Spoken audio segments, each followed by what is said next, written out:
Pessoal, são 10h04, acho que podemos começar. Bom dia novamente a todos os nossos palestrantes, bom dia aos nossos convidados que já estão aí nos prestigiando. Vamos começar com esse 10h04, ainda temos participantes entrando, mas para prestigiar os que já estão presentes. É um prazer estar aqui com todos, estar aqui nessa mesa virtual tão seleta, com a participação dos nossos advogados da Unidade do Rio, Raquel Basoli, de São Paulo, Daniel Gelser, e de Curitiba, o Álvaro, e com a presença ilustre de nosso convidado também muito especial, o Rickson, que é procurador da Fazenda Nacional, teve uma atuação e tem uma atuação bem presente há mais de 10 anos nos tribunais superiores, e vai aqui nos trazer todas as novidades importantes aí de como é a visão da PGFN nesse momento dessa transação tributária. O evento hoje, nós estávamos comentando antes de começarmos, no iniciozinho, que tem movimentado bastante, né, os grupos internos de discussão de tributário, é um tema muito relevante, acho que é um dos temas mais famosos hoje, desde 2021 até o momento, né? As manifestações da Procuradoria-Geral da Fazenda Nacional tem sido sempre de uma forma muito otimista, né? O procurador da gestão estratégica, que trata desse assunto, ele deu uma entrevista recente e falou que no ano de 2021 foram arrecadados mais de 6 bilhões decorrentes da transação tributária, e isso não é regularização do crédito, a regularização do crédito foi bem maior que 6 bilhões, a arrecadação em 2021 de transação que foi na monta de 6 bilhões, né? Hoje nós vamos aqui falar de números, nós vamos falar da perspectiva da própria transação no judiciário, de como ela tem se dado no dia a dia, de quais são os anseios que os contribuintes têm enfrentado, os nossos clientes também, o que nós podemos fazer para trazer a transação da melhor forma possível. A transação ela veio, né, no momento em que se buscava mesmo uma equação eu acredito nisso, de tanto de arrecadação como de solução pacífica desses conflitos, né? Tinham muitos créditos de difícil recuperação e eu acho que foi um olhar positivo tanto do legislativo como dos órgãos administrativos, falo mais da Procuradoria, que é que tem mais se manifestado nesse sentido, mas da Receita também, poucas manifestações, mas quando se manifesta é também elogiando o Instituto. É um instituto que tem uma carinha, às vezes, de parcelamento especial, mas a gente sabe que não é, porque ele é voltado de uma forma específica para cada contribuinte. Então, nós vamos tratar de todas essas questões, acho que são questões importantes e interessantes. Sei que nossos palestrantes vão falar, mas também é interessante como ela tomou essa monta e a gente trata a transação como algo tão novo, mas não é tão novo assim. Já estava prevista no Código Tributário Nacional, mas sim precisava de uma regulamentação, de uma legislação, e veio essa lei nova que regulamentou agora a transação, trazendo, mas já estava previsto lá no Código Tributário Nacional de 60 e poucos. Então, é algo novo que está sendo utilizado, mas já previa o nosso direito, o Instituto da Transação. Então, sem mais delongas, passo a palavra para a Raquel para iniciar hoje o nosso bate-papo aqui sobre esse tema tão importante. Também gostaria de dizer aos nossos participantes que esse evento ele está sendo gravado, nós vamos transmitir posteriormente no nosso canal do YouTube, não faremos momentaneamente para prestigiar os que estão aqui on time conosco. Também quem quiser pode nos seguir nas nossas plataformas, no nosso site, gsga.com.br, no LinkedIn, no YouTube, no nosso canal e também no JUS 360 no Spotify. Raquel, passo a palavra para você. Obrigada. Obrigada, Anete. Bom dia a todos. Realmente é uma honra estar falando de transação tributária, pegando o gancho do que a Anete já falou, né? A gente tem um instituto que ele já existe há anos, né? Ele vem no Código Tributário Nacional, em 66, mas ele viveu por muitos anos no plano das ideias, né? Nas discussões, na teoria, e ele realmente só se tornou uma realidade com a pandemia, né? Vindo a pandemia, houve uma necessidade real de um aumento da arrecadação, né? Um olhar especial às pessoas que realmente tinham uma dificuldade maior, né? E uma necessidade, inclusive, de manutenção, né? da própria atividade empresarial e de tudo, né? Porque a gente tem aí, eu sempre falo muito que os interesses, né, da empresa, né, e também do ente, eles são interesses que eles estão, na verdade, eles não são interesses opostos, né? Eles são interesses que vão pelo mesmo caminho, porque só existe arrecadação, né, se a gente tem aí empresas saudáveis, empresas que geram empregos, né, empresas que geram consumo e que movimentam a máquina. Eu vou compartilhar com vocês uma breve exposição, né? Eu vou falar sobre o histórico, as modalidades de transação e também eu vou trazer alguns dados objetivos sobre a transação. Todos estão vendo? Estamos sim, Raquel. Então tá ótimo. Vou passar adiante. Como a Nete já falou, a gente, só para contextualizar, a gente aqui está se atendo ao âmbito federal, né? Porque além de ser a legislação mais evoluída, né, sobre o assunto, ela é de fato onde as coisas estão acontecendo, né? No âmbito estadual e municipal, a questão ainda é muito incipiente e a gente não tem grandes dados e grandes movimentações para relatar, mas no âmbito federal realmente a coisa vem crescendo e isso é muito interessante. Então, só dando um panorama geral, como a Nete já tinha falado, a transação ela está lá no CTN, né, desde 66, e a gente tem aí um lapso de mais de 50 anos para ela se tornar real, né, uma realidade para a gente. A transação, né, o CTN ele diz que ela tem as seguintes características, né, ela tem que ter concessões mútuas, né, entre as partes, entre o contribuinte e o ente, com a finalidade de você encerrar um litígio e distinguir o crédito tributário. Ela é uma modalidade de extinção do crédito tributário, que também está lá no CTN. E aí, nesse contexto, o que a gente viu durante 50 anos, né, vários parcelamentos especiais, né? Esses parcelamentos, eles têm um fumus, né? Uma sensação de transação, porque, de fato, né, todos eles, apesar de serem, né, normas em que o contribuinte adere àquelas normas já impostas, não existe espaço nenhum para negociação, não existe espaço nenhum para um olhar subjetivo, né, de quem está transacionando e também do tipo de crédito que está sendo incluído naquilo ali. Mas você, né, de fato, muitas vezes o que a gente viu, né, nesses parcelamentos sempre foi o contribuinte também cedendo, né, algumas vezes e inserindo ali créditos tributários que ele acreditava que eram indevidos, né, mas por uma razão ou outra levam ele a inserir nos parcelamentos, e a Procuradoria também, né, permitindo que quaisquer créditos fossem ali inseridos, mesmo aqueles em que se acredita que de fato são devidos, né, que a Procuradoria acredita que de fato são devidos. Então, a gente tem aí durante anos né, o Refis, o PAES, o Refis da Crise, o Refis da Copa, normas que vieram também evoluindo na questão das concessões, né?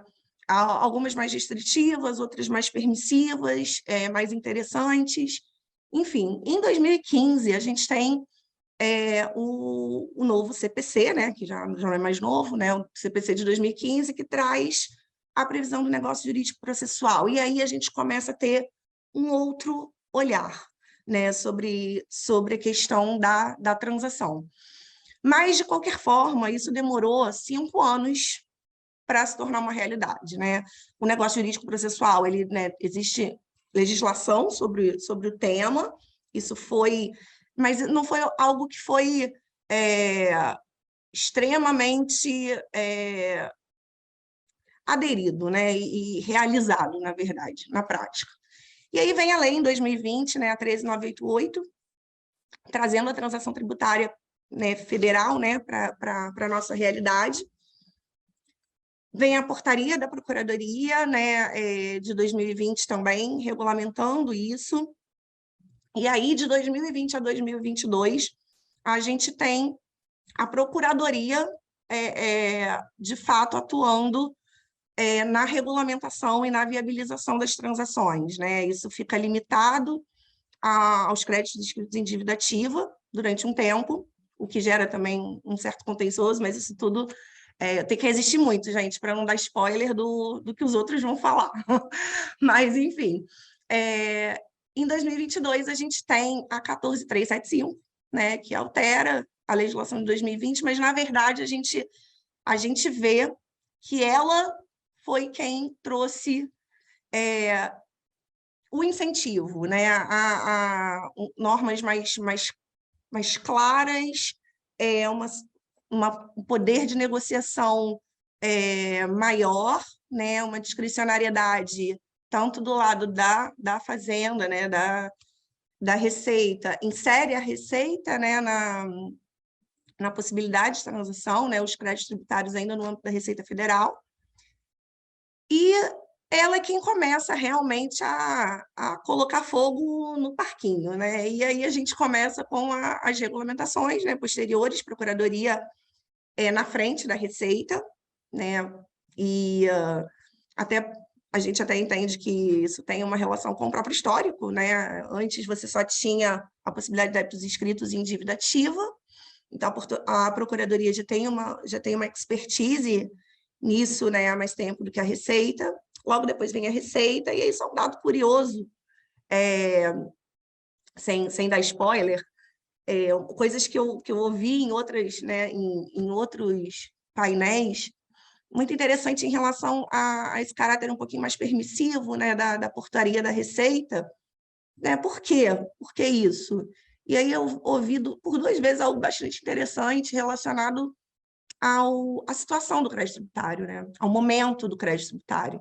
Né? Na Procuradoria, você tem um crédito tributário que já passou por toda a esfera administrativa, né? Foi mantido, você tem a presunção de liquidez e certeza do título, então isso pode levar a uma rigidez um pouco maior das normas da Procuradoria, talvez seja isso que aconteceu nesse primeiro momento, né? Mas a gente ainda acredita que isso aí vai evoluir bastante, e acho que o poder de negociação tá na mesa mesmo para os dois, né? Para o ente e para o contribuinte, e eu acho que é essa visão mais interessante, né, da evolução do Instituto no tempo, que é uma questão de você sair de um olhar, né, objetivo, e você realmente criar uma necessidade de olhar para a situação específica, né, e para as condições específicas daquele contribuinte, né, num contexto amplo, num contexto macro, né, numa visão inclusive, né, muitos contribuintes a gente tem, já existe, por exemplo, uma presunção, né, de créditos irrecuperáveis para contribuintes em recuperação. Você tem contribuintes, às vezes, que não estão nessa situação, mas que tem uma situação muito complicada e que merece uma atenção especial e que merece essa oportunidade, né, de realmente conversar com o ente. E essa aproximação é uma coisa realmente... eu fico encantada, eu acho isso extremamente importante, né, essa questão de oposição entre ente público e contribuinte, eu acho que é uma coisa que tem que ficar realmente no passado, e a gente tem que entender que é tudo em prol de um bem comum, né? Que é a manutenção da sociedade, né? E a evolução e o crescimento do nosso país. Então, passando por essa parte, né, a gente trouxe aqui só a título exemplificativo, né, a transação em outros países que serviram de inspiração para a transação, né, no Brasil, não nos Estados Unidos, né? O caso dos Estados Unidos é uma inspiração expressa na legislação brasileira, né? Tem critérios bem objetivos, né, de capacidade de pagamento, né, de saúde financeira do contribuinte, ele observa a regularidade tributária no ano, né? Então, assim, mas ele é uma inspiração para a transação brasileira. Nós temos também Reino Unido e Austrália, também como referências na transação, mas Reino Unido e Austrália tem algo, a grande diferença, né, nessas legislações é que você tem uma situação mais principiológica, né? A norma ela é mais aberta, ela traz princípios, né? Mas ela não restringe e não cria tantas regras, né, como Estados Unidos e Brasil. E aí, no Reino Unido, né, a grande diferença é que você tem, de fato, aí já a figura de um mediador, né, neutro, externo, especializado, que é uma coisa que a gente também acha que é uma tendência, né? Até pelo que tem sido visto, né? Com o projeto de lei da mediação, enfim.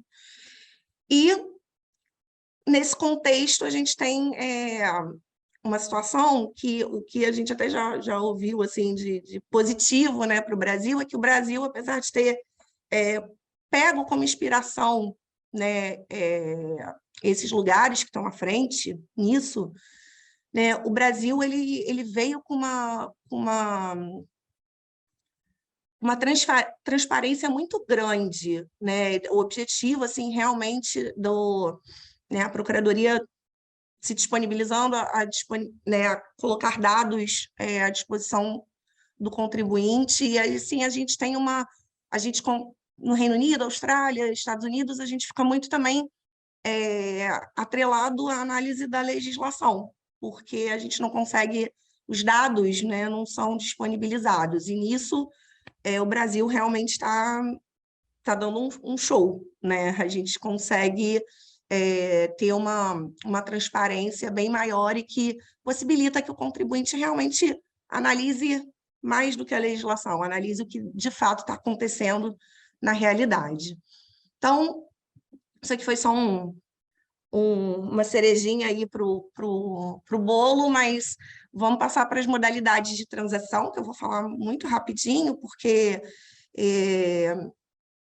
o Álvaro vai tratar melhor, né, disso mais à frente, da transação individual, especificamente, e a gente tem a transação de pequeno valor, né, pessoas físicas, microempresas, empresas de pequeno porte, que possuem débitos em discussão em processo administrativo ou judicial, até 60 salários mínimos, né, a transação por adesão no contencioso ou controvérsia jurídica, né, aqueles débitos que decorrem de discussões jurídicas tributárias, né, e que a Fazenda vem com um programa, né, por adesão para estimular a quitação daqueles débitos, o encerramento das discussões, e aí são vinculados, né, esses termos, né, são vinculados, essas transações, à natureza daquele débito, né, está vinculada àquele questionamento jurídico. E a gente tem a transação na cobrança de crédito da União, né, que é o grande X aí da questão, porque, né, ela pode ser por adesão ou por iniciativa do contribuinte, a gente tem a transação individual, e eu acho que por adesão a gente tem sempre uma situação muito, muito parecida com a dos parcelamentos, né, anteriores, em que o contribuinte, ele se enquadrando naquela situação, né, ele adere ou não sem grandes olhares para a capacidade econômica, né, para a capacidade de pagamento, para a efetiva natureza do crédito tributário, para a situação vivida, enfim, tanto no micro quanto no aspecto macro. E é essa transação, né, individual que traz tanta dúvida, que traz tanto interesse, né, e a gente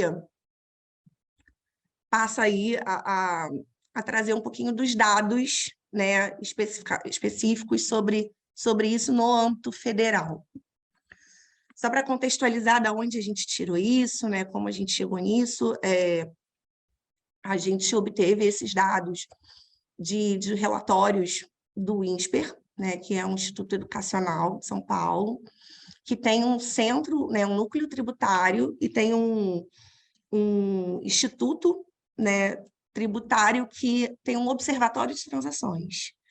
E nesse observatório de transações eles têm uma parceria até muito grande com a própria Procuradoria e uma disponibilidade, né, da Procuradoria em deixar os dados, né, à vista para que sejam analisados, sejam ponderados, e a gente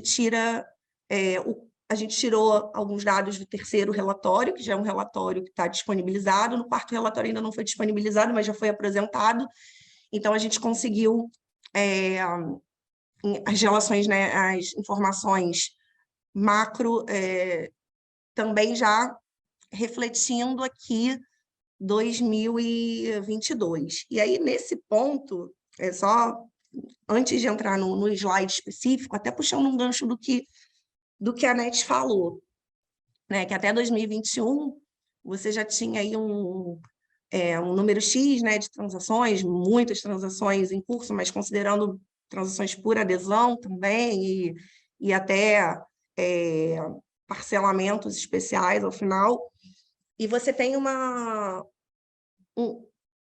pulo de 2021 para 2022 que é realmente extremamente significativo, né? A NET falou que em 2021 já tinham, né, 6 bilhões pagos em crédito tributário, né, decorrente dessas transações, sendo, né, porque o que está sendo negociado é muito maior, mas 6 bilhões já em caixa, né, nos cofres, e hoje a gente já tem uma situação de 13 bilhões nos cofres, né? Então, a gente tem uma situação de 1.200.000 transações, mais de 1.200.000 transações, né, num total negociado de mais de 280 bilhões, que com descontos chegam a 180 bilhões, mais ou menos, ou seja, uma redução aí de uma média de 35%, né, do crédito tributário, e desses 80 bilhões aí a gente tem informação de 13 bilhões já em cofres públicos, né? Isso considerando o total das transações realizadas, exceto as que foram indeferidas, né? Nesses dados a gente tem também as transações eventualmente repactuadas, né? Mas isso está tudo dentro do mesmo bolo. E aí, vamos para o que a gente acha que interessa mais aqui, né? Que é a questão da transação individual. A gente fez um comparativo entre junho de 2021 e junho de 2022, e a gente vê que quase triplicou. Ainda é muito pequeno, né? Você vê são 134 transações individuais num universo de 1.200.000. Isso não chega a 0,2%, né? É muito baixo ainda, mas a gente já vê um crescimento exponencial de um ano para outro, e a gente entende que isso tem muita relação com a legislação, né? Com o avanço da legislação, e em 2022, principalmente, e a redução dos patamares, né? A possibilidade, daqui a pouco, né? da transação simplificada, enfim. A legislação evoluiu, e com isso o interesse dos contribuintes também, né? E a própria facilidade, né, na conversa com a Procuradoria. Os relatos que a gente tem de fato, de uma intenção real em se negociar, né, em ouvir, em entender o que está acontecendo e negociar. Então, a gente tem aí um avanço de 47 transações, né, estão separadas por regiões, né, a gente vê aí a terceira região despontando, né, em número de transações, mas em percentual a coisa não fica tão distante, né? A gente vê a terceira e quinta na situação de mais, né, mais transações já realizadas, realmente. Isso aqui a gente está considerando que já está transações já realizadas, finalizadas em curso, não o que está em análise, tá? E esse crescimento é uma coisa muito interessante que a gente atribui muito ao avanço na legislação e nessa consciência de aproximação, né, entre contribuinte e ente público. Uma coisa interessante também são os dados relacionados a quem está em recuperação judicial e quem não está, né? Recuperação judicial falência, e quem não está, a gente vê aqui que os percentuais entre junho de 2021 e 2022, eles se mantêm, né, muito parecidos, mas tem aí bastante interessante a transição, né, para quem está em recuperação judicial, falência. E o que a gente achou, que eu achei muito interessante, foi que no último painel que eu assisti sobre o assunto, tinha um procurador da 4ª região que atua nas transações, dizendo que, coincidentemente, né, esse percentual geral, né, trazido pelo INSPER em relação às transações nacionais, no percentual relativo a contribuintes que estão em recuperação judicial, que é idêntico ao da 4ª região. Né? Na 4ª região, coincidência ou não, o número de contribuintes em recuperação judicial, ele equivale também a 36% daqueles contribuintes que estão transacionando. Então, achei esse dado bem interessante, porque mostra até que realmente a gente tem aí uma questão padronizada, né, entre as regiões. E também seguindo um pouquinho com dados, né, que a gente entende que são relevantes, nessas 134 transações individuais que a gente tem no âmbito da Procuradoria, os setores, né, que despontam nas transações, atividades econômicas que mais transacionam, né, e aí a gente tem, dentre as 5, né, que mais transacionam, a gente tem a indústria de transformação, com 27 transações aí dessas 134. A gente está falando aqui de uma concentração de quase 60% das transações estão nessas 5 atividades. Comércio e reparação de veículos automotores, transporte, armazenagem e correio em terceiro, saúde humana e serviços sociais em quarto, e educação em quinto lugar, né? E várias outras atividades num número menos expressivo. Essas 5 são as que mais transacionaram, né, até o momento.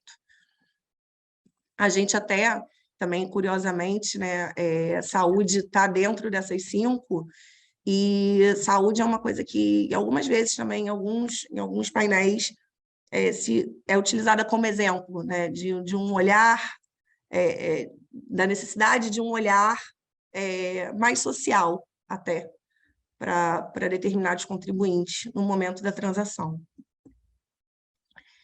E aí, para finalizar, queria falar um pouquinho de parcelas, descontos e garantias também voltados para a transação individual, tá, pessoal? Esses números estão focados nisso.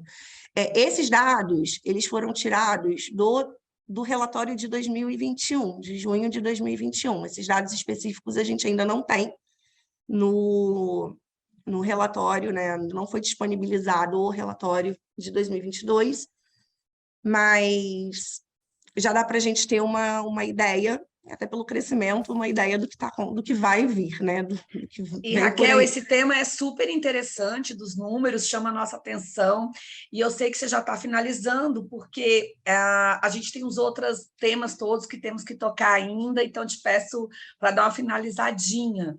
Não, pode deixar, né? Esse é o último Tá slide. bom, Já obrigada. acabou. Isso Então, faz parte assim, da nossa mesa, porque é virtual, eu não tenho uma plaquinha para levantar. claro. Não, eu estava até tentando aqui medir o tempo, mas acabei Já falando demais, estouramos, como sempre, né? já Então, estouramos. a gente tem aí um número médio de parcelas, né? No previdenciário e não previdenciário, 37, 77, né? Descontos que variam entre 89 mil e 580 milhões de reais, isso com base nos dados do ano passado. Isso considerando menor desconto e maior desconto. Não se dá para fazer uma análise comparativa desses dados, mas dá para saber o quanto foi, né? E uma flexibilidade no aceite de garantias, o que eu acho só aqui muito interessante pontuar, né? A questão de uma boa vontade em se receber garantias, né? De todos os tipos, numa visão mesmo da necessidade do contribuinte, do que ele pode oferecer, né? E esse olhar ele é bem pessoal, né? E a aceitação também, né, de precatórios, o precatório federal, ele tem uma liquidação imediata, um efeito de liquidação imediata do crédito tributário em si. Os estaduais e municipais não, mas eles servem como garantias, né, de que o contribuinte conseguirá pagar parcelas maiores em determinados momentos, que eles chamam de parcelas balão. Então, é isso, pessoal. Agradeço, obrigada. Vou passar para o Álvaro, que vai falar das diferenças, né, da Receita e entre a Receita e Procuradoria e as novidades que a gente tem aí com a lei de 2022. Perfeito. Obrigado, Raquel. Bom dia a todos os palestrantes, bom dia a quem está nos acompanhando também. Bom, depois dessa apresentação que a Raquel fez sobre o histórico da transação e sobre um panorama geral de números que nós temos, de transação por adesão, transação individual, nesse segundo momento eu vou tratar um pouquinho mais especificamente sobre as novidades que nós tivemos a partir de junho.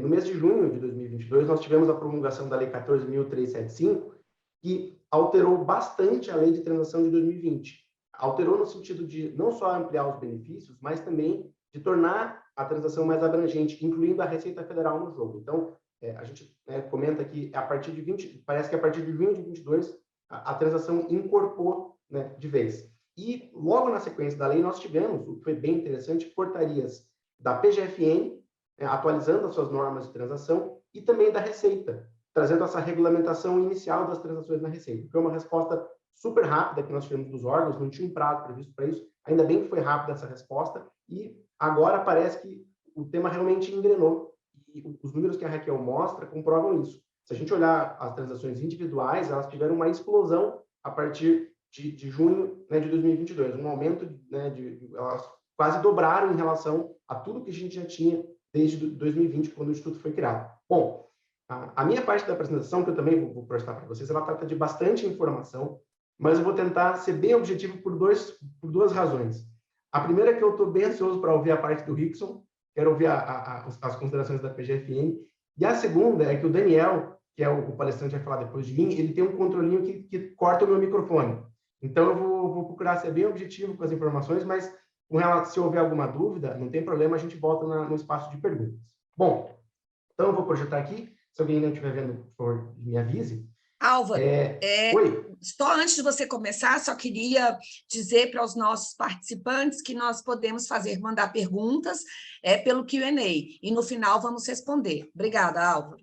Perfeito. Não, vamos responder sim. E aproveitem as perguntas que nós temos, não só, né, a nossa equipe, como, né, um representante da PGFN também, que vai trazer considerações sobre o tema. Bom, falando então um pouquinho do que nós mudamos e como é que está uma radiografia da transação atualmente. Primeiro ponto, né? Quais débitos podem ser negociados, né, transacionados? Com relação à PGFN, não tem muita dúvida. Álvaro, 2020... acho que não está passando a apresentação para a gente. Você não está compartilhando, você tem que abrir a apresentação e depois... Isso, você entendeu? Isso. Você tem que abrir a apresentação e depois... Isso, e aí colocar um Ctrl Alt Tab. Nós testamos no início, né? Pronto, isso, Álvaro, está ótimo. Do ao vivo, né? Perfeito, vamos lá. Então, agora sim, né? Quais débitos podem ser transacionados? Com relação à PGFN, nenhuma novidade. Já eram os débitos inscritos em dívida ativa. Isso basta para que eles possam ser transacionados no âmbito da Procuradoria. O que mudou aqui realmente é a Receita Federal, que antes não estava incluído na transação e agora foi incluído pela Lei 14.375. Com relação à Receita Federal, tem uma peculiaridade. Quando veio a lei, ela falou assim, bom, poderão ser transacionados débitos da Receita Federal no contencioso administrativo. E aí surgiu uma dúvida, puxa, o que serão esses débitos no contencioso administrativo? Será que vão ser todos os débitos administrados pela Receita? Ou só aqueles que estejam em alguma forma de litígio em andamento, enfim, aguardando uma decisão de recurso ou de impugnação? E quando veio a resolução número 208 da Receita Federal, ela especificou o que se entende por contencioso administrativo. Se entendeu, né, por contencioso administrativo, débitos que estejam com pendência de decisão de impugnação, de reclamação, de recurso ou de alguma forma de petição. Então, são débitos efetivamente no contencioso, em andamento. Tá? E aí, né, isso suscitou alguma série de questões. Primeiro, com relação aos débitos declarados e não pagos, então, aparentemente, eles estão fora da transação com a Receita Federal. Mas veio uma outra dúvida, e os débitos parcelados? Esse é um dos pontos mais controvertidos até o momento da transação com a Receita, porque tanto a lei quanto a portaria número 208 da Receita falavam que débitos parcelados poderiam ser transacionados, inclusive mantendo os benefícios do desconto, caso ele estivesse ativo, ou seja, caso ele não tivesse rescindido. Mas o que a gente tem visto por parte da Receita é a edição de normas em sentido contrário. Tem um perguntas e respostas que foi disponibilizado pela Receita Federal, a gente pode falar depois com um pouquinho mais de detalhe, que proibiu a transação de débitos parcelados, e também o edital número 1 de transação por adesão da Receita também vedou esses débitos parcelados. Mas, enfim, é um ponto que talvez venha a ser judicializado e a gente vai ter uma resposta dos tribunais com relação a esse assunto. Bom, passando aqui para os descontos. O desconto, como a Raquel falou, talvez é o principal ponto que separa a transação dos parcelamentos extraordinários. Eu vou chamar de refis né, de modo geral, mas entendam por parcelamento extraordinário, entendendo o PERT e outras modalidades. A gente está acostumado, no Refis, ter um parcelamento geral previsto para todo mundo. Então, todo mundo que aderir e pagar à vista vai ter 80% de desconto, ou em 60 parcelas vai ter X% de desconto. Na transação, às vezes acontece isso, por exemplo, na transação por adesão. Tem um desconto igual para todo mundo. Mas a regra, principalmente nas transações individuais, é que você tenha um desconto calibrado com a capacidade de pagamento do contribuinte. A ideia por trás disso é que todo desconto é uma renúncia fiscal. E essa renúncia fiscal ela tem que ser customizada com o quanto aquele contribuinte pode pagar. A renúncia fiscal ela tem que ir só até essa medida. E se o contribuinte não precisar de uma colher de chá, não precisar de uma ajuda, não precisar de um desconto, não tem que haver esse desconto. Essa é a ideia por trás desse ponto. E, lógico, antes de falar aqui dos percentuais, existe um elemento muito importante. Sempre que a gente coloca até tantos por cento, até X%, dá a impressão de que vai ter aquele desconto, mas não é bem verdade. A Procuradoria tem dados prévios para aferir capacidade de pagamento, mas ainda assim é muito importante, né, nesse momento, uma atuação não só financeira, mas jurídica, assistindo a empresa nesse momento. Por quê? Esses dados que a Procuradoria tem, muitas vezes não capturam elementos relevantes e peculiaridades da empresa, por exemplo, passivos relevantes, sazonalidade da atividade da empresa. Por isso é muito importante um assessoramento para demonstrar para a PGFN a real situação financeira da empresa, a real necessidade de um desconto para que ela possa fazer frente a um estado temporário, né, de dificuldade para quitar obrigações tributárias. Bom, falando dos descontos, a regra geral, empresas do lucro real presumido, até 65% do débito negociado é o percentual máximo de desconto que pode ser concedido. Tem exceções, pessoa física, microempresa, pequeno porte, cooperativas. Eu não coloquei aqui, mas também tem Santa Casa de Misericórdia, instituições de ensino e empresas de recuperação judicial, até 70% do débito negociado. A regra geral também é que esses descontos não podem reduzir o valor de principal. Eu aplico esse desconto sobre o valor da CDA ou do débito, mas ele não pode atingir a parcela do principal. Mas tem exceções. Né? No caso da transação de relevante controvérsia jurídica, aquela que a Raquel comentou, é que quando se elege algumas teses, aí sim pode ter, né, uma redução do valor do principal também. Por fim, outra regra geral, os descontos, em regra, são concedidos apenas para débitos ranqueados nas categorias C e D, dentro de uma escala que a Procuradoria criou de ranks A, B, C e D. Ou seja, aqueles débitos apenas considerados de difícil recuperação ou irrecuperáveis são aqueles que vão ter concessão de desconto. E, por fim, uma outra inovação muito interessante da Lei 14.375 é que os descontos concedidos nas transações não vão ser tributados por PIS, COFINS e RPJ e CSL. Tem uma dúvida se essa norma vale para o passado ou não, né? Enfim, é um tema sobre o qual não teve pronunciamento até agora, oficial, mas daqui para frente não tem dúvida que vale essa regra e é um benefício também bem interessante. Falando sobre os prazos de parcelamento ou alongamento, como a Procuradoria às vezes chama. Para contribuições previdenciárias, em qualquer modalidade, o prazo máximo é de 60 meses, o prazo que eu posso parcelar o máximo. Isso é uma previsão da Constituição Federal, não decorre nem... A lei repete, mas é uma limitação constitucional. Para os demais débitos, a regra geral é 120 meses, aqui houve um aumento, era 84 até então, mas também temos exceções. Naquelas mesmas situações que eu mencionei, pessoa física, microempresa, pequeno porte, cooperativa, Santa Casa, instituições de ensino, até 145 meses.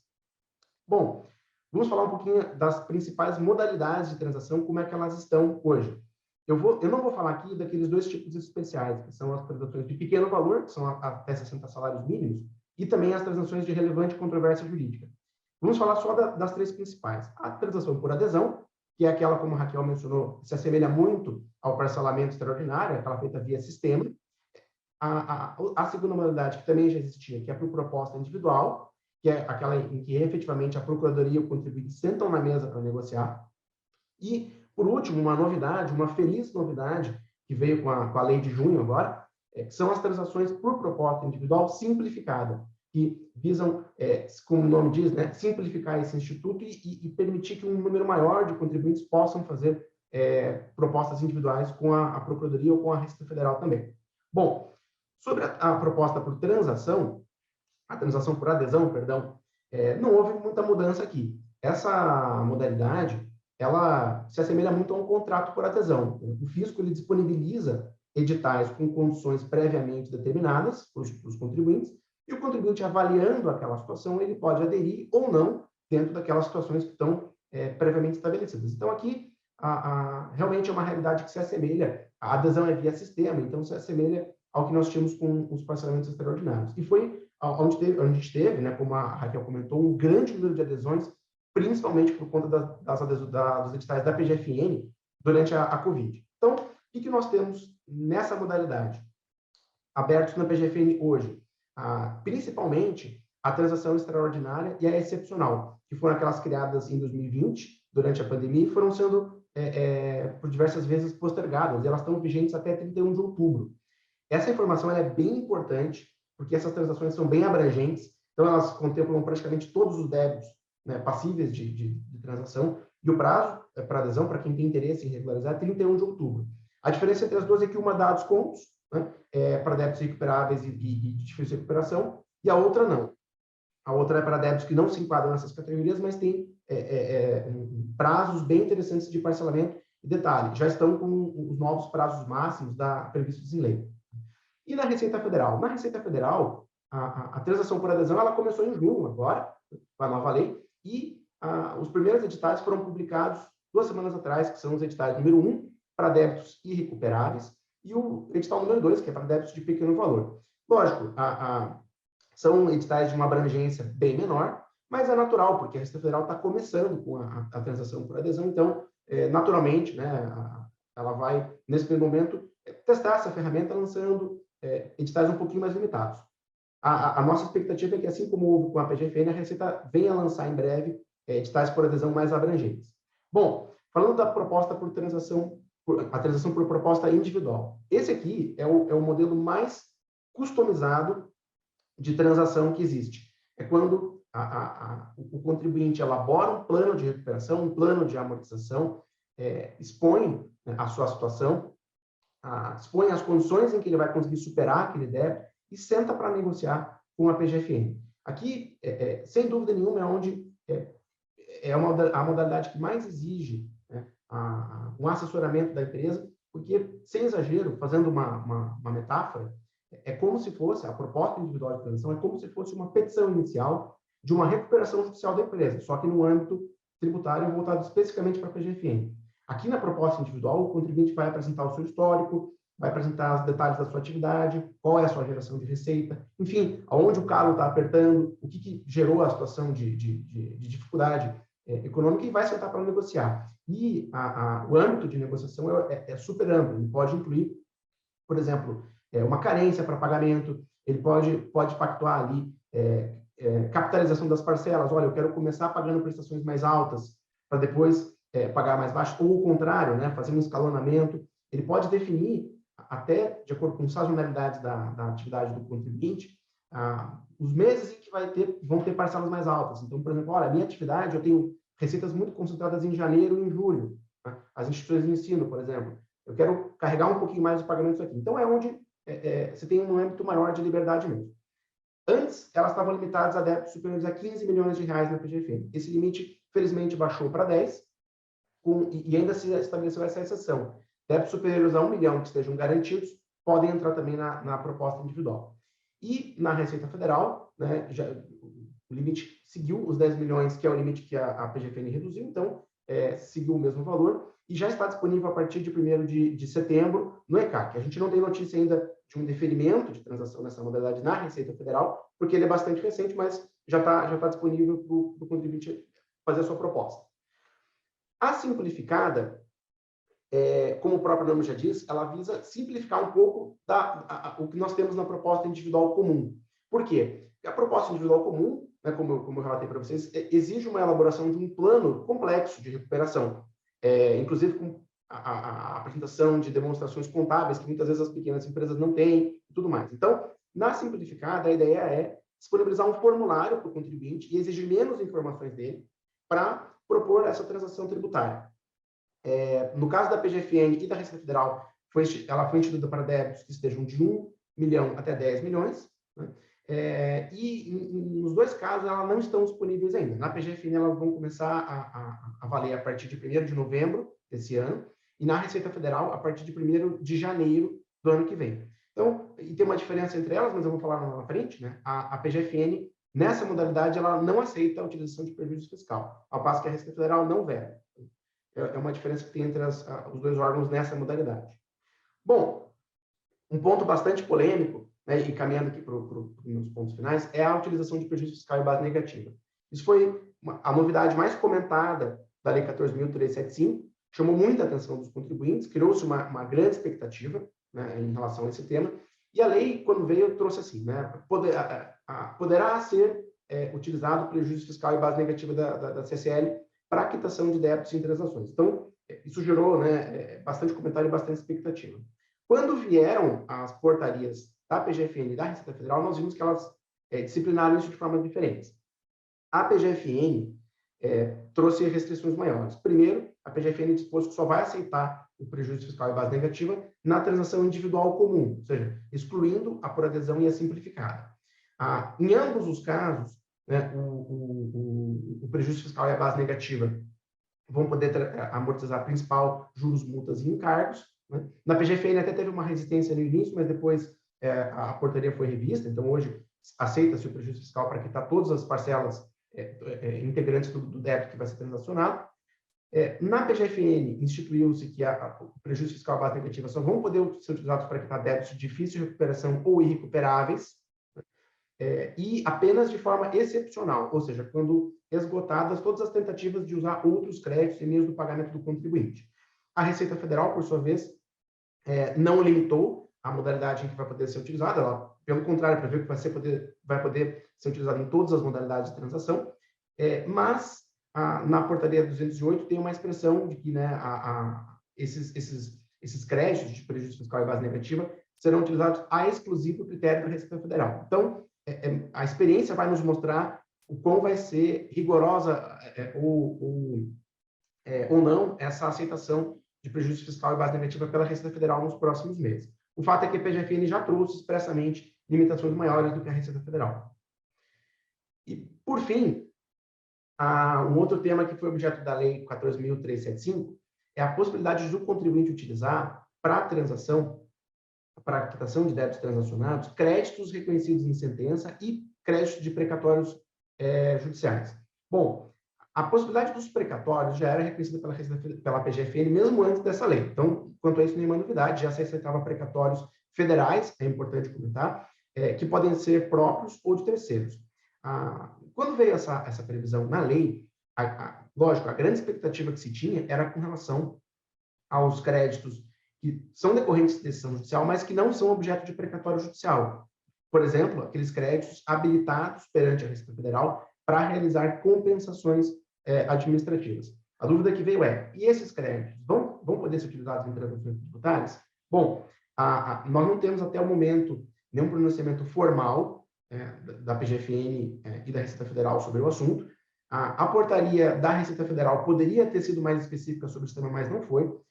E por parte da PGFN, o que nós temos, por enquanto, são manifestações de procuradores em congressos, em webinars sobre o tema, e por enquanto, no sentido de que não vai poder ser aceito o crédito que está habilitado perante a Receita Federal. A alegação que se faz é de que as razões para isso são de ordem orçamentária e fiscal, né, de que esses créditos, como eles não vão ser objeto de um pagamento efetivo, de um depósito judicial, por exemplo, como é o caso dos precatórios, haveria um problema porque esses créditos deveriam ser repartidos com estados e municípios, e aí isso geraria um problema orçamentário para a União, por exemplo. Então, é a alegação que veio. A gente sabe também que uma outra alegação possível da PGFN é de que esses créditos não foram objeto de uma liquidação sob a luz do contraditório, eles são créditos calculados pelo próprio contribuinte, mas no nosso entendimento isso não seria um óbice para que eles sejam aceitos. Bastaria que fosse criado um procedimento administrativo de validação desse crédito, desse valor, desse cálculo do crédito, e aí não teria problema nenhum para eles serem utilizados, já que são créditos que o contribuinte possui em face da União, reconhecidos por decisão transitada em julgado, né, e, portanto, deveriam ter a utilização na transação, assim como os créditos precatórios.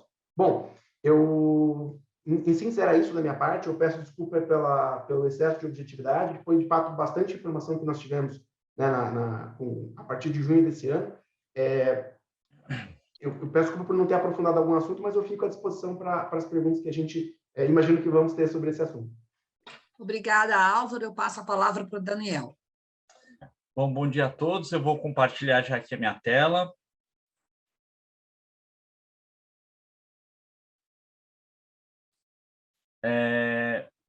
Vocês estão vendo aqui a minha tela, a apresentação, tá certo? Legal, tá bom. Bom, gente, me coube aqui tratar um pouco das discussões judiciais a respeito da transação. A gente vê que ainda, como é um instituto muito novo, a gente percebe que não existe uma jurisprudência consolidada sobre a matéria, pouquíssimos julgados de corte superior. Então, a gente fez aqui um apanhado de alguns julgados, alguns entendimentos que podem eventualmente dar uma linha aí de como vai ser a interpretação do judiciário a respeito da lei de transação, tá bom? Vamos lá. Então, a gente começa por esse julgamento do STJ, né? É um dos únicos, né, que se tem conhecimento de Corte Superior, que foi a seguinte situação, né? O contribuinte firmou um acordo de transação com a Procuradoria e, posteriormente, a Procuradoria rescindiu o acordo de transação por conta de um entendimento equivocado, uma informação equivocada que ela tinha no sistema dela, né? Ela disse que o acordo só foi firmado porque ela não tinha informação cadastrada no sistema de que aquele débito possuía uma garantia. Se ela tivesse essa informação, não teria firmado o acordo. O contribuinte levou a questão para o judiciário e o STJ acabou dando ganho de causa para o contribuinte. O entendimento foi o seguinte: olha, se a Procuradoria firmou o termo de acordo e constituiu aquela situação, por uma questão de boa-fé, de segurança jurídica, o contribuinte não pode ser prejudicado por conta de um equívoco da própria Procuradoria, né? Então, esse foi um primeiro entendimento firmado. Então, isso, de certa maneira, deixa a gente um pouco mais confortável para imaginar que propostas de transação aceitas não vão poder ser rescindidas lá na frente unilateralmente pela Procuradoria ou pela Receita Federal por conta de alguma falha, algum equívoco do próprio órgão, né? Nesse julgado do TRF, a gente viu uma interpretação restritiva, né, da Procuradoria, perdão, do Judiciário, no sentido de que era uma situação em que era um débito não inscrito em dívida ativa, em que o contribuinte queria incluir em transação. Ao invés dele propor uma ação para que o débito fosse inscrito em dívida ativa, ele já fez a ação para que fosse aceita a proposta de transação sem que o débito, mesmo que o débito não estivesse incluído em dívida ativa. Foi uma situação anterior à Lei 14.375, né? E o Judiciário falou, olha, você não pode ir além, querer coisas que estão além da lei. Se a lei não prevê a possibilidade de proposta de transação para débitos que não estão inscritos em dívida ativa, então você não pode forçar a fazenda a aceitar. E aí a estrita legalidade, a ideia de que o judiciário não pode conceder favores fiscais e não pode atuar como legislador positivo. Por outro lado, a gente tem um outro julgado que a gente colocou um logo após o outro, porque ele dá um pouco a dimensão vamos dizer, dessas duas interpretações a respeito da mesma questão, mas ele inverteu um pouco o jogo. Nessa situação, o contribuinte queria incluir na proposta de transação uma parcela só dos débitos inscritos na mesma dívida ativa. E aí, nessa situação, a Procuradoria não aceitou a proposta de transação porque o contribuinte deveria, segundo ela, incluir todos os débitos daquela mesma inscrição em dívida ativa.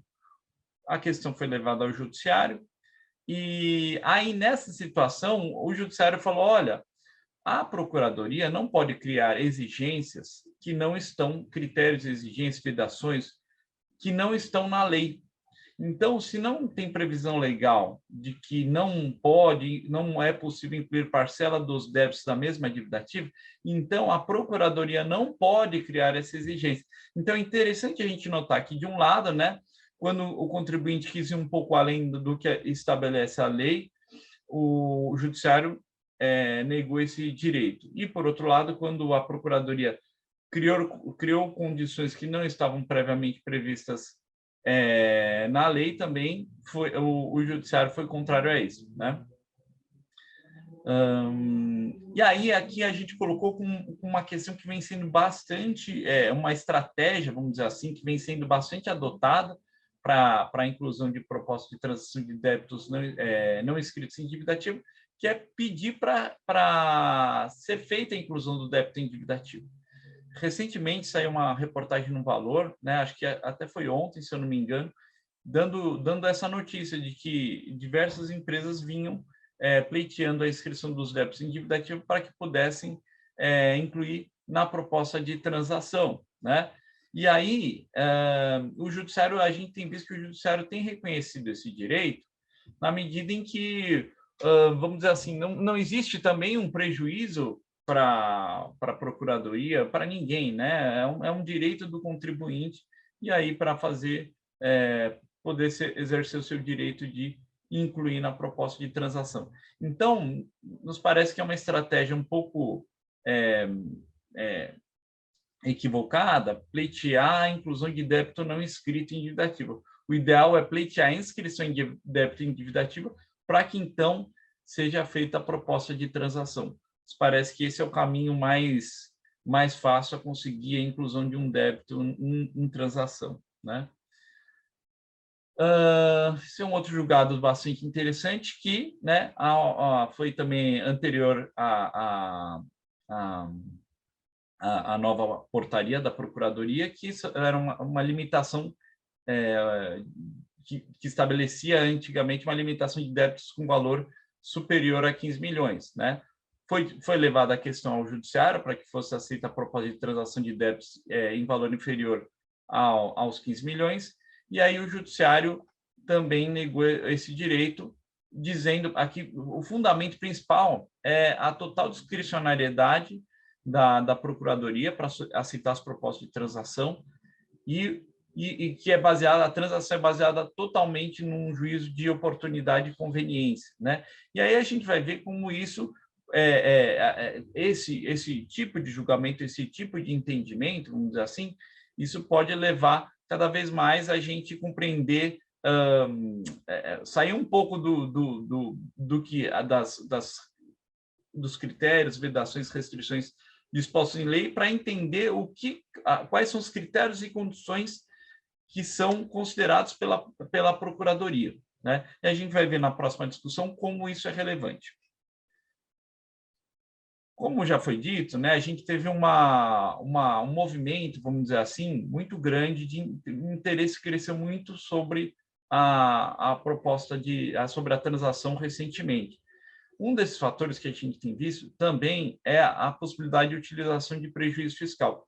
Uma inovação da lei, da alteração da lei de transação, passando a prever a possibilidade de utilização de prejuízo fiscal, muitas empresas começaram opa, peraí, né? Isso aí pode me interessar bastante, porque a gente tem visto muitas empresas carregando um prejuízo fiscal e com prejuízo fiscal, assim, e no final das contas não tem muito o que fazer, porque é um prejuízo fiscal consistente ao longo dos anos, né? E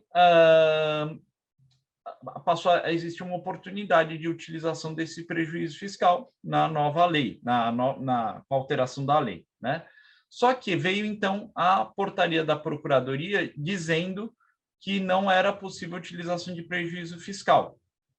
E aí, então, muitas pessoas, muitas empresas, o mercado, de uma forma geral, passou a questionar muito a possibilidade de levar essa discussão para o Judiciário. Ou seja, é possível propor uma ação para fazer com que a Fazenda aceite não vede, seja afastada da vedação da utilização de prejuízo fiscal para débitos que não sejam irrecuperáveis ou de difícil recuperação, como era a restrição feita na portaria da Procuradoria, né? Então, na portaria da Procuradoria, só para débitos de difícil recuperação e irrecuperáveis, e aí ver se era possível afastar essa vedação. Bom, a gente não tem notícia, né? Porque é uma questão super recente, a gente não tem notícia de liminar, julgado sobre isso.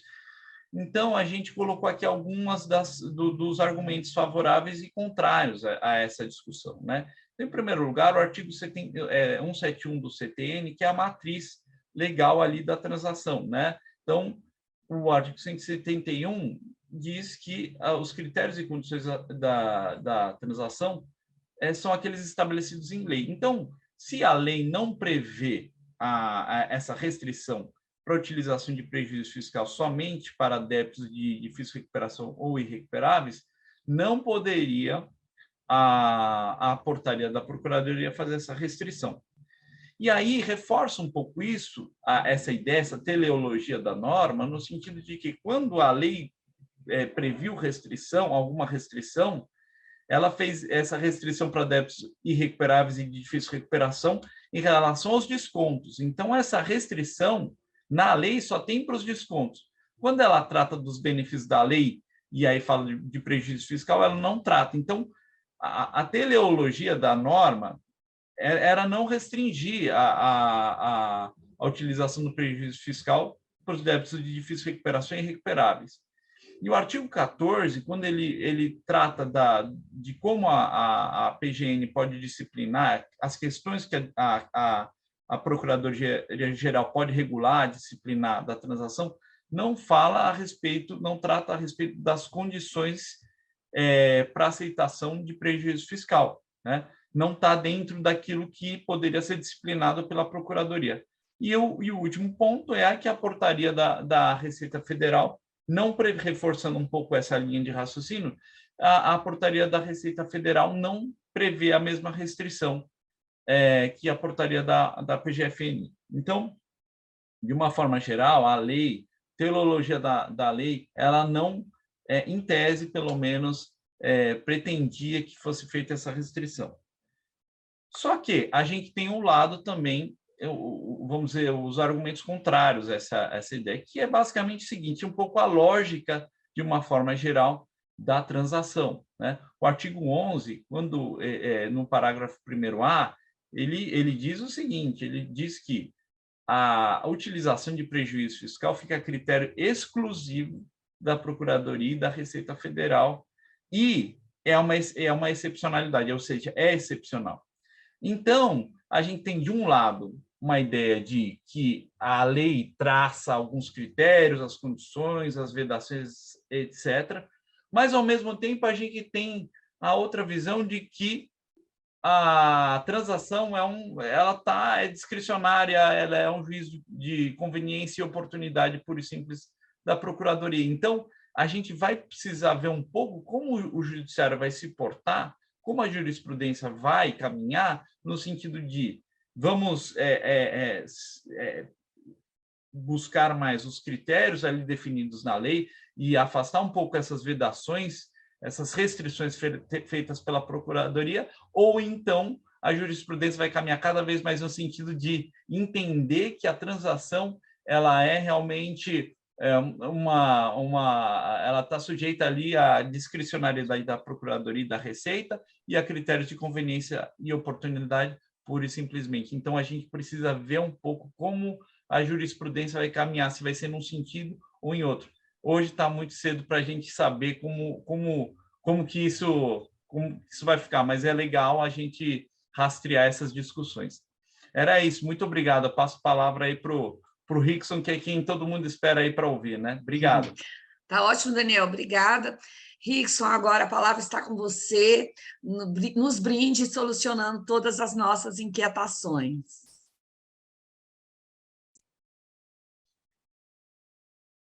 Obrigado. Vocês me escutam? Estão escutando? Sim, tá ótimo. Bom dia a todos.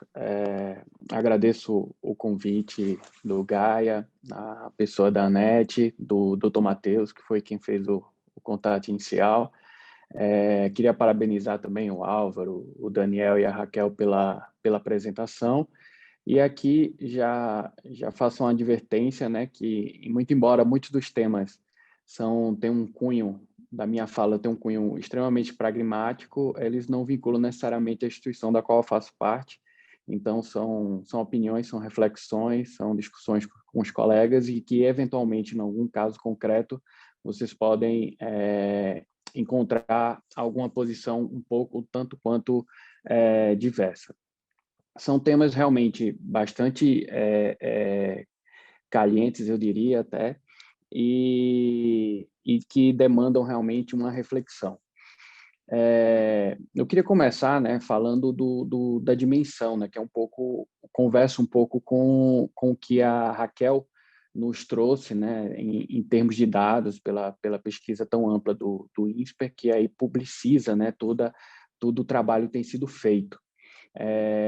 Como disse a Anete no começo, né, foram inicialmente 6 bilhões, depois 13 de arrecadação efetiva, e de regularização já beira aí os 300 bilhões de reais.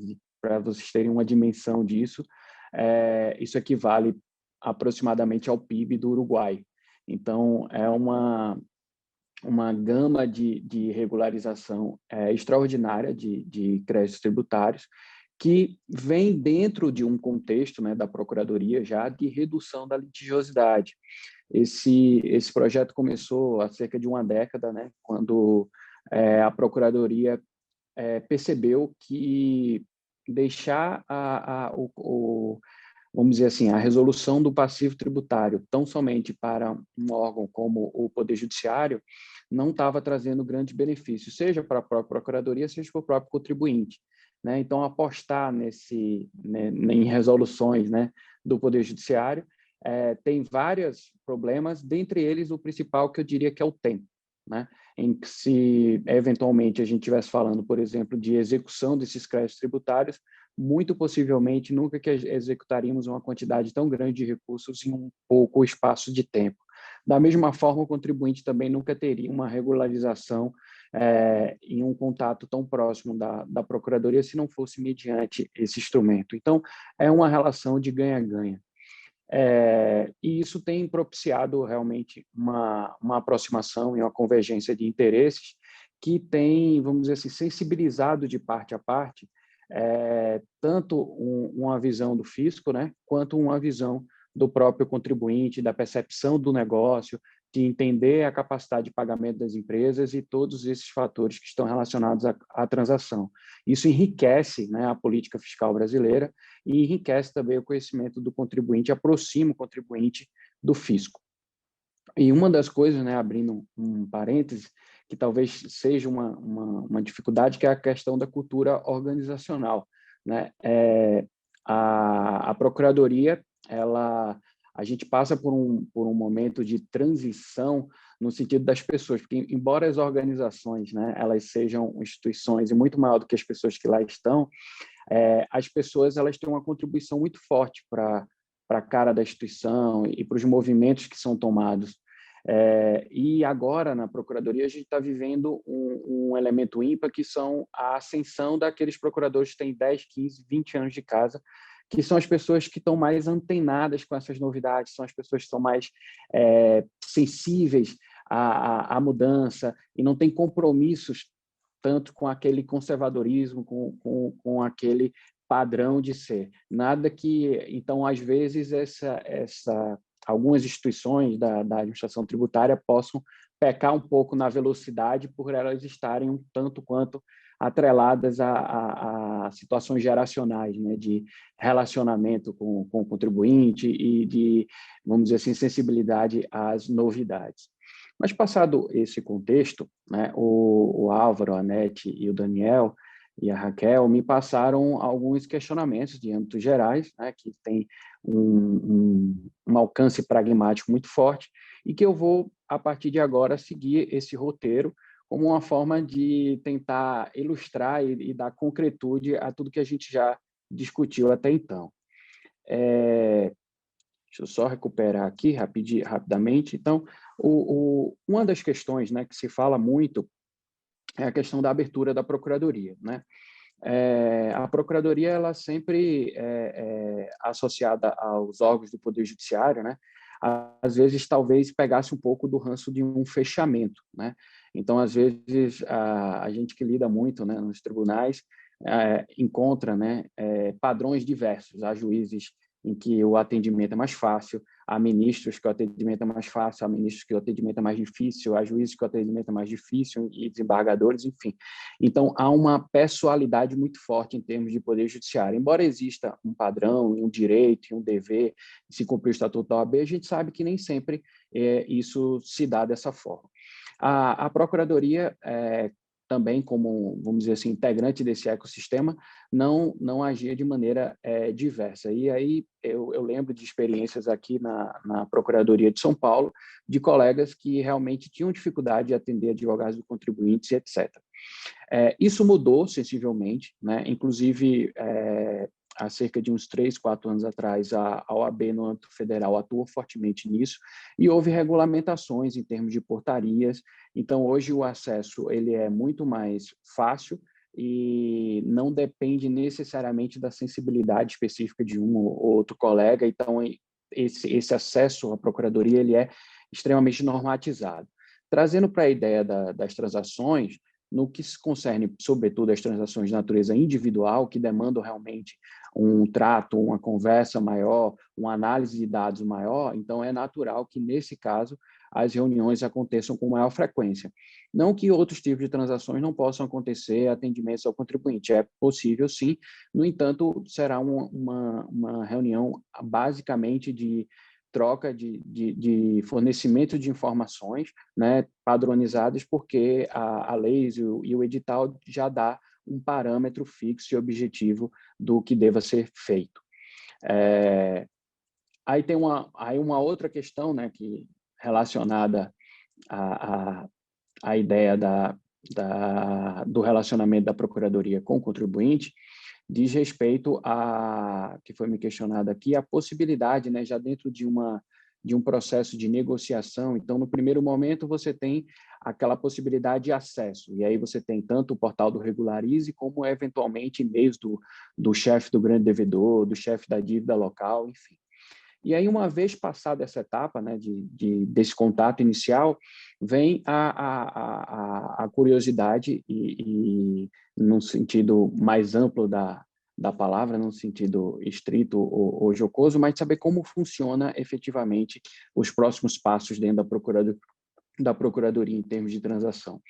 E uma das coisas relacionadas é a possibilidade, por exemplo, de eventualmente acelerar uma inscrição em dívida ativa de débitos judiciais, ou como que esse rate, essa classificação, ela é fixada para fins de conseguir um determinado benefício ou não.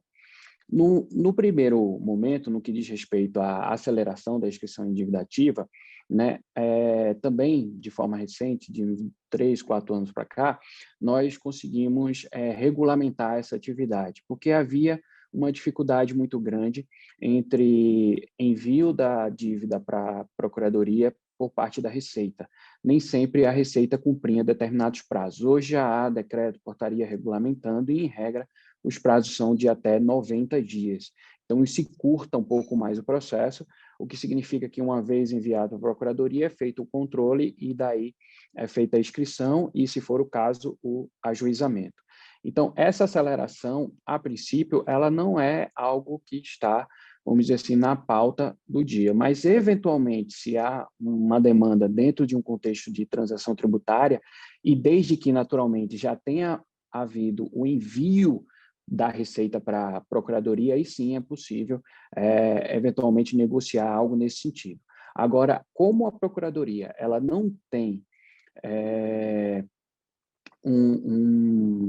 uma ascensão hierárquica em funcional sobre os órgãos da Receita, a gente não pode, ao negociar uma transação tributária, exigir, né, uma aceleração da Receita Federal. Teria que haver uma iniciativa da própria Receita, ou no sentido de cumprir os prazos, ou no sentido ali oficioso de, eventualmente, acelerar uma inscrição.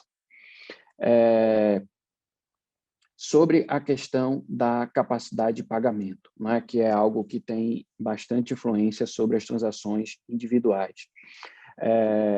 há um tempo atrás também, né, veja que esse processo é todo um construído, né, são vários tijolinhos que estão sendo colocados aí e que estão aperfeiçoando essa construção.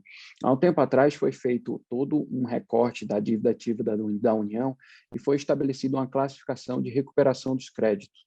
A partir dessa base de dados, né, que existe na Procuradoria, há um sistema em que faz uma avaliação geral da capacidade de pagamento de cada empresa, da inscrição de dívida. Isso aí é considerado fatores como, por exemplo, o tempo de inscrição em dívida ativa, fatores como, por exemplo, garantia ou não do crédito, fatores como, por exemplo, balanço patrimonial, informações de EFD, de E-Social, enfim, todas aquelas bases de dados, é feito um cruzamento, existe um laboratório, que a gente chama de laboratório da dívida ativa.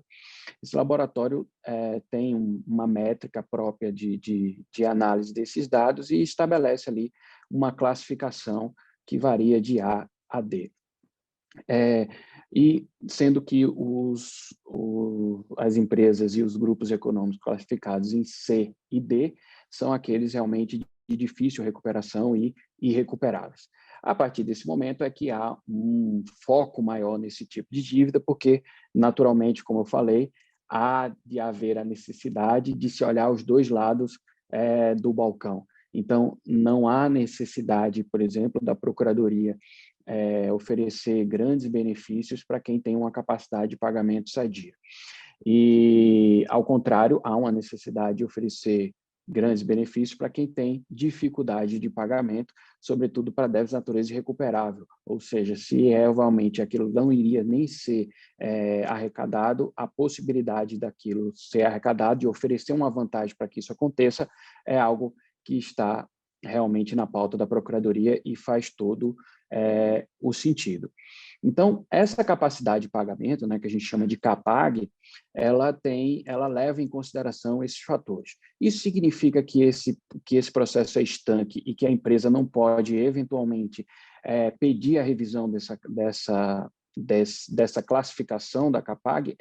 Não, é possível sim pedir a revisão dessa CAPAG. Inclusive, há um link lá no Regularize que a empresa pode fornecer informações adicionais ou dentro dessas reuniões do contexto da transação com os procuradores é possível sim fazer uma reavaliação dessa classificação.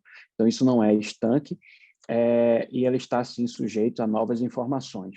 Mas de qualquer maneira, se você chegar lá, é muito possível dentre as informações que existam dentro do banco de dados da Procuradoria já haver uma classificação a respeito desse tema. Uma outra questão importante, né, que foi colocado também, e já foi falado tanto pelo Daniel quanto pelo Álvaro, diz respeito à utilização do prejuízo fiscal e da base de cálculo negativa. O argumento o Daniel expôs muito bem nos 2 slides quais são os pontos favoráveis e contra, né? Eu vou aqui reforçar o ponto da Procuradoria, que diz respeito justamente àquilo que ele falou sobre eu acho que ele utilizou essa expressão, né? Talvez ele me corrija aí, que diz respeito à lógica do próprio Instituto da Transação. A transação tributária, embora confira vários direitos e vários benefícios, ela não é um direito subjetivo do contribuinte. É preciso haver uma convergência de vontades. Então, a Procuradoria, dentro desse universo, ela faz opções por concessão de benefícios X, Y, Z.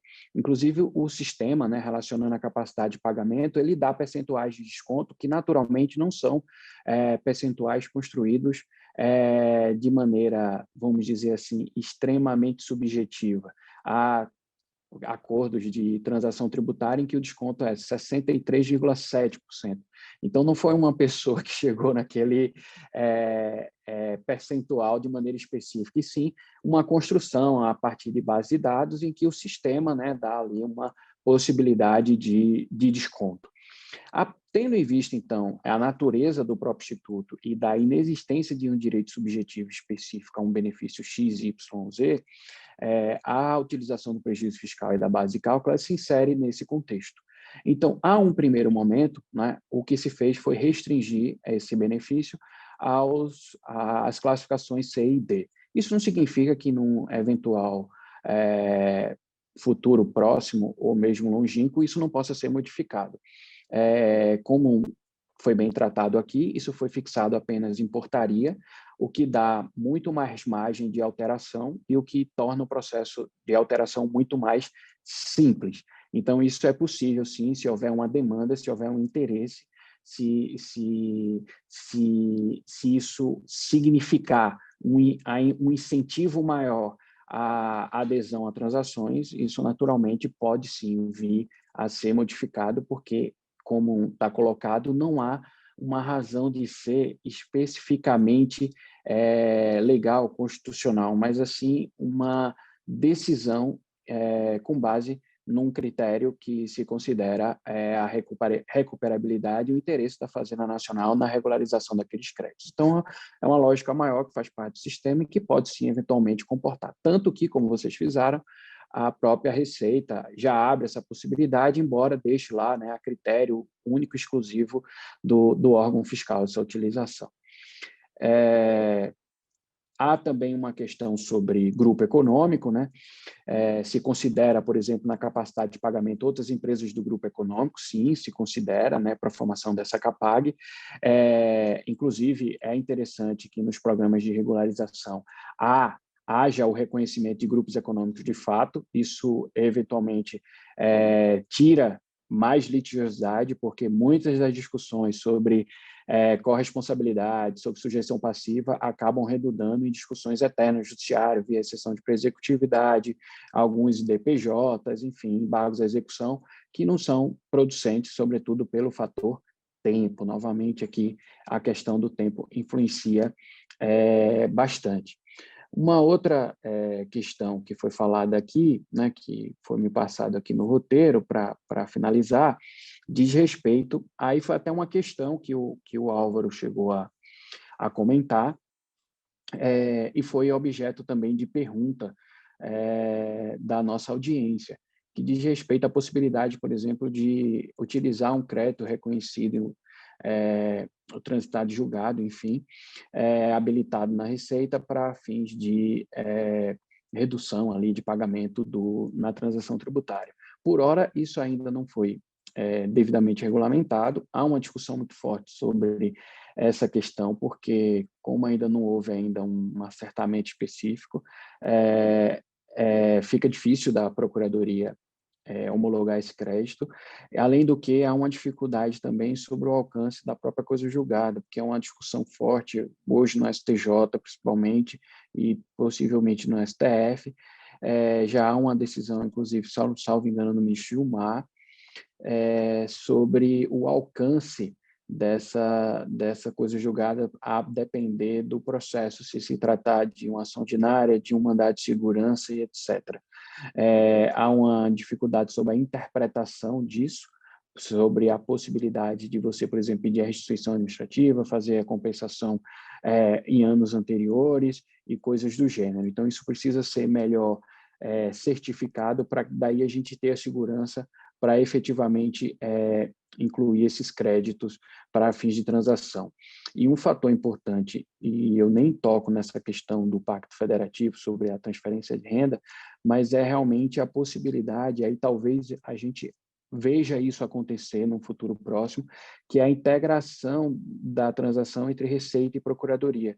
Isso, por exemplo, supriria dificuldades como a aceleração eventual de inscrição em dívida ativa, se for o caso, ou, nesse caso aqui, a certificação de um crédito já habilitado. Isso, realmente, como disse o Álvaro, eu não vejo um problema, como disse, reforço, com a base de cálculo negativa e com o prejuízo fiscal, um problema de ordem legal, mas um problema de natureza operacional e de escolha. Então, na medida que isso se tornar possível, eu acho que isso possa vir a ocorrer. Enfim, essas eram as considerações. Eu acho que não ultrapassei o meu tempo, né? Se eventualmente eu não tratei de algum outro tema, a gente pode trazer nos debates. E, novamente, reforço, né, a qualidade aqui das apresentações e fico muito satisfeito e feliz de ter participado e de ter contribuído um pouco, em nome da Procuradoria, nesse evento tão relevante do mundo tributário. Obrigado. Obrigada, Rickson. Obrigada a todos os nossos palestrantes. Obrigada aos nossos ouvintes que ainda estão aqui conosco. Temos algumas perguntas e eventuais perguntas que não forem respondidas aqui, em razão do tempo, serão respondidas por e-mail. E também todos que estão nos assistindo, se depois quiserem mandar e-mails, estamos à disposição para respondermos as perguntas. Álvaro, eu queria te fazer uma pergunta que o nosso participante fez no seguinte sentido. A transação de que trata a portaria 208 será finalizada em 31 de outubro, como nós sabemos agora desse ano. Porém, a desistência de algum processo de parcelamento feito anteriormente deve ocorrer até 30 de setembro? É isso mesmo? É isso. Anete, acho que teve nessa pergunta, acho que teve uma pequena confusão só com o número da portaria. A portaria 208, que comenta ali, é a portaria que disciplina as transações da Receita Federal.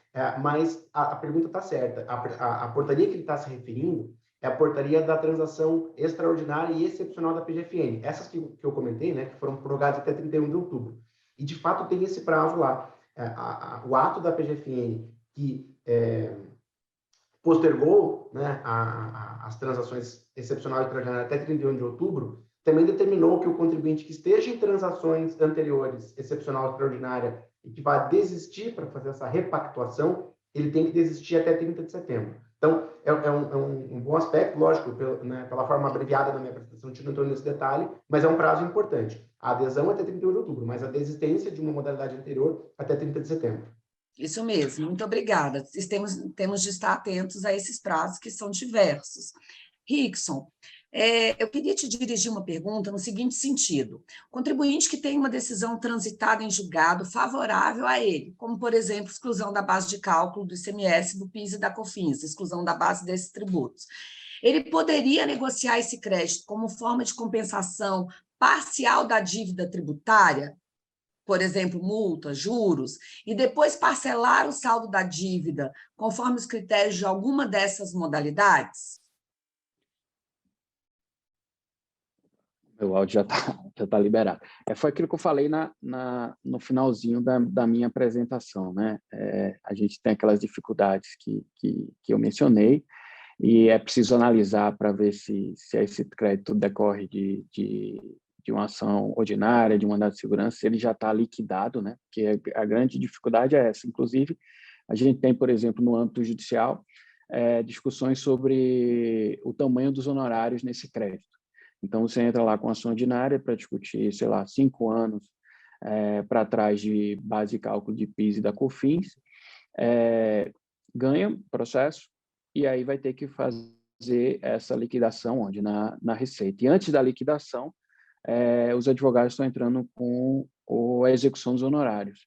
E aí, o que a Fazenda tem alegado olha, mas a gente nem sabe a dimensão desse crédito, uma vez que a Receita ainda não deu uma opinião a respeito do qual o tamanho disso. Então, a grande dificuldade é a liquidez, né? Na medida em que você sabe quanto que aí fica mais fácil e palpável de negociar.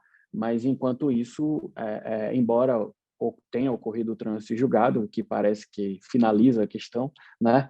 A falta de liquidez do crédito gera essa dificuldade adicional. Perfeito, Rickson, obrigada. Raquel, eu queria te direcionar uma pergunta de um participante nosso que disse o seguinte: o edital da Receita ele permitiu a regularização, como nós sabemos, dos débitos irrecuperáveis. E ele menciona que esses débitos devem ser constituídos há mais de 10 anos. Neste caso, que data nós consideramos? Lavratura do auto? E se for manifestação de conformidade, naqueles casos em que você deve considerar a declaração do débito ou a emissão do despacho decisório? Nete, eu entendo que em relação à questão do auto de infração, seria a data do auto de infração, a data da constituição do crédito. Em relação a débitos decorrentes de pedidos de compensação, eu entendo que a Constituição está na declaração de compensação, né? Essa declaração a gente já tem a natureza dela, né? É de confissão de dívida, então ali você tem um autolançamento do débito, e eu entendo que nesse momento você tem a Constituição, sim, para fins dessa contagem do prazo de 10 anos. Isso não do mesmo. Despacho decisório. Sim, também concordo com você, que é no momento da Constituição, né, fazendo um paralelo com o auto de infração. Álvaro, eu queria também te direcionar uma outra pergunta de um participante nosso. Ele disse o seguinte: na prática, como conseguimos prosseguir com a migração das transações anteriores para a transação mais recente? Havendo desistência, o contribuinte corre o risco de ter o seu rating alterado e não poder mais aderir a uma transação com desconto? Essa é uma pergunta bem abrangente e é um tema que suscita dúvida, né, em vários clientes que, inclusive, nós atendemos. Quando veio essa prorrogação das transações excepcional e extraordinária até 31 de outubro, com os termos da nova lei, ou seja, com os descontos maiores, do prazo maior de parcelamento, a PGFN disponibilizou na página dela um link chamado Repactuação de Transações em Vigor. Basta digitar no Google, né, PGFN Repactuação, você encontra essa página. É uma página com um passo a passo de como fazer essa repactuação. Foi criado pela PGFN um botão no Regularize de repactuações. Então, ali, né, o contribuinte consegue fazer a migração dele para a transação com né, as novas modalidades ou os novos termos. Lógico, essa etapa, esse processo prevê que tem que haver uma desistência da transação anterior, e essa pergunta com relação ao rating é bem pertinente.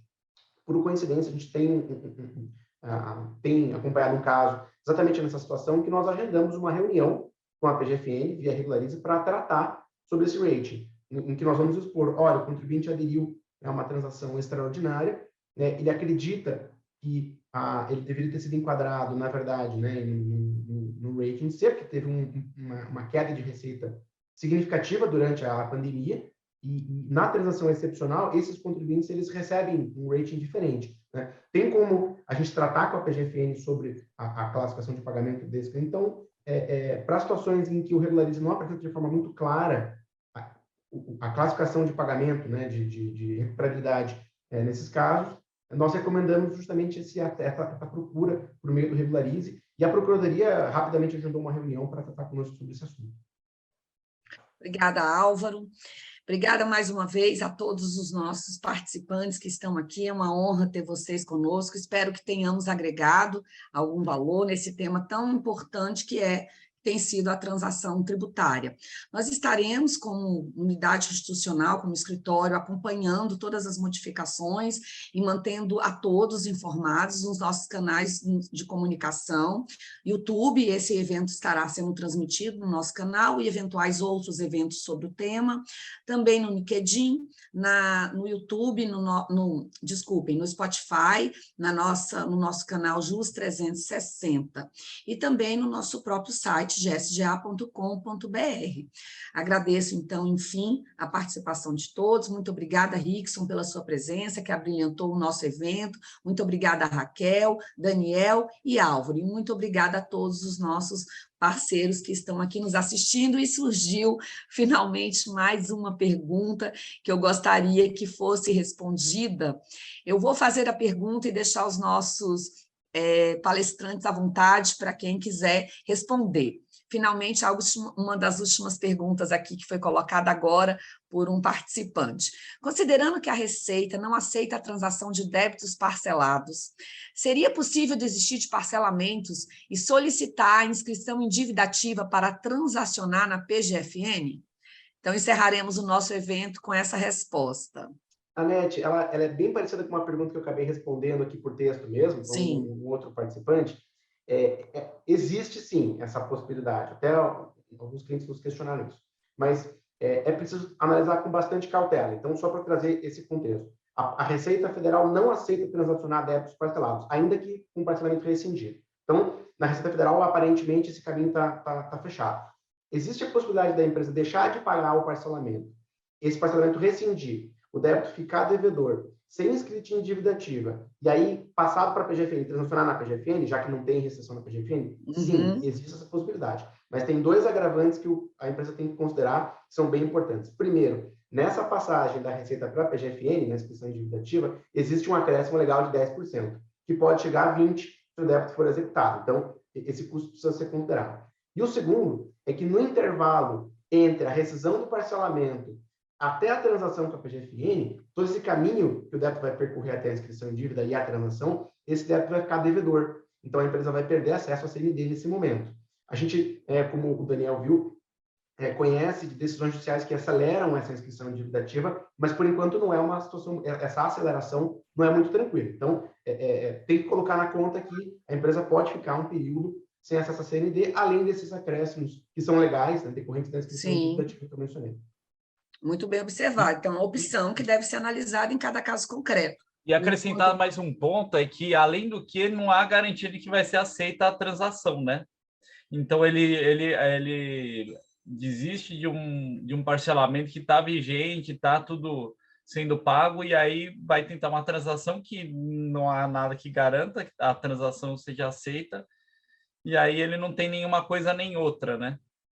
Verdade. Então, respondendo, sim, é possível, mas existem riscos que devem ser ponderados e analisados no caso concreto. Então, uma boa tarde a todos, muito obrigada. Obrigado, gente. Tchau, tchau. Tchau.